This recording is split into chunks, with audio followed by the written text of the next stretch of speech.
पर मजबूत कौन है 2017 के नतीजों से समझा जा सकता है। आपको बताते हैं कि यहाँ पर पिछला नतीजा किसके पक्ष में रहा था और यहाँ का इतिहास क्या कहता है। तो चलिए अब बात करते हैं बहराइच सदर के 2017 के नतीजे। भाजपा की अनुपमा जायसवाल ने सीट जीती और सपा की रुबाब सईदा की हार हुई। ये हार बेहद करीबी मामला था, 7,000 वोटों के अंतर से ये जीत हार हुई थी। सिंहासन की लड़ाई में बहराइच सदर सीट का ज्यादातर इतिहास रहा है, वो आपको हम समझाते हैं। इसके लिए आपको लखनऊ मेट्रो के भव्य नजारे पर ले चलते हैं और वहां से बताते हैं कि इस सीट का इतिहास सियासी तौर पर क्या रहा है। शुरुआत करते हैं 2007 और 2012 में सपा के वकार अहमद शाह की जीत नजर आ रही होगी, लेकिन ये जीत सिर्फ 2 बार तक ही सीमित नहीं है। उनकी ताकत इतनी थी कि वो 1993 से लगातार इस सीट से विधायक थे। हालांकि उनके निधन के बाद जब उनकी पत्नी को सपा ने 2017 में टिकट दिया तो भाजपा की अनुपमा जायसवाल ने मोदी लहर में उन्हें हरा दिया। तो ये पिछले 3 विधानसभा चुनाव का इतिहास है। सिंहासन की इस लड़ाई में अब आपको बहराइच की सदर सीट के उन बड़े चेहरों से रूबरू करवाते हैं जो 2022 में अपनी अपनी पार्टियों को मजबूत करेंगे। अवध क्षेत्र की तिलोई विधानसभा सीट के मजबूत चेहरे दिखाने के लिए हम आपको अंबेडकर पार्क के नजारे पर ले चलते हैं। बहराइच सदर के बड़े चेहरे देखिए। इस सीट पर भाजपा की अनुपमा जायसवाल बड़ा चेहरा है। इसके अलावा पिछले चुनाव में हारने वाली सपा की रुबाब सईदा भी बड़ा सियासी चेहरा है और इसके अलावा बसपा के शेख मुशर्रफ का चेहरा इस क्षेत्र में काफी बड़ा है और इनकी मजबूती इनके दलों को मजबूत बनाती है। जनाधार बड़ा है। सिंहासन की लड़ाई में बड़े चेहरे कौन से हमने आपको दिखाए, लेकिन इनकी खासियत क्या है, ताकत क्या है, वो भी हम आपको समझाते हैं। तो सबसे पहले नाम आता है भाजपा की अनुपमा जायसवाल का। अनुपमा जायसवाल इस सीट से मौजूदा विधायक हैं और मुस्लिम बाहुल्य इलाके में विधायक बनना इनकी मजबूती है।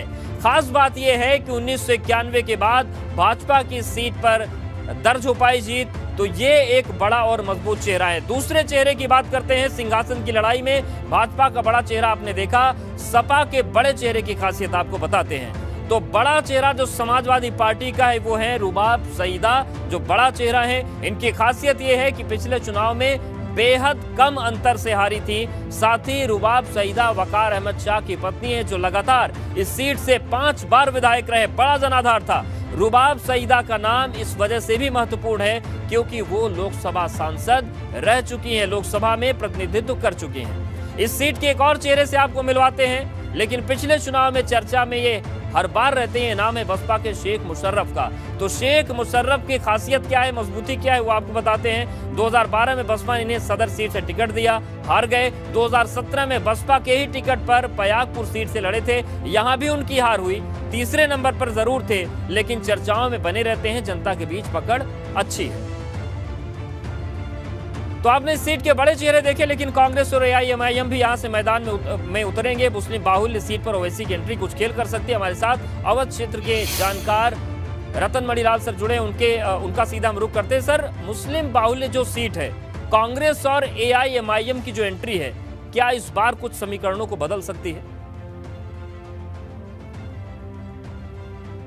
जी बिल्कुल। AIMIM ने पहले ही ये घोषणा कर रखी है कि प्रदेश के कम से कम 100 मुस्लिम बाहुल्य सीटों पर या उससे भी ज़्यादा सीटों पर वो चुनाव लड़ सकती है और निश्चित तौर पर बहराइच उनमें से एक है, क्योंकि वहाँ की जो डेमोग्राफी है वहाँ पर न केवल मुस्लिम बल्कि नेपाल की बॉर्डर से तमाम सारे व्यापार होने की वजह से और वहाँ से भी जो लोग आते जाते रहते हैं उनकी वजह से यहाँ का जो एक राजनीतिक एनवायरनमेंट है वो काफ़ी कुछ पोलराइज रहता है हिंदू और मुस्लिम समुदाय के बीच में।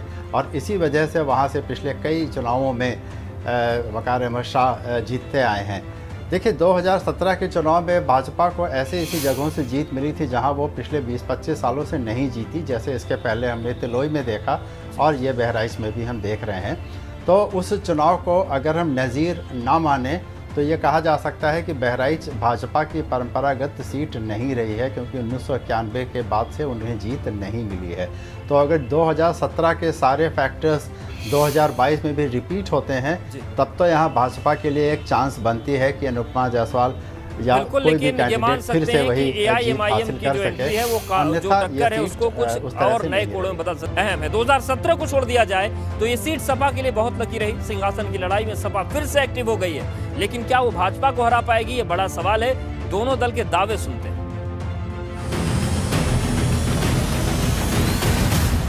हमने बिना किसी फ़र्क के उनको गैस कनेक्शन देने का काम किया है, उनको आवास देने का काम किया है, उनको अनाज देने का काम किया है।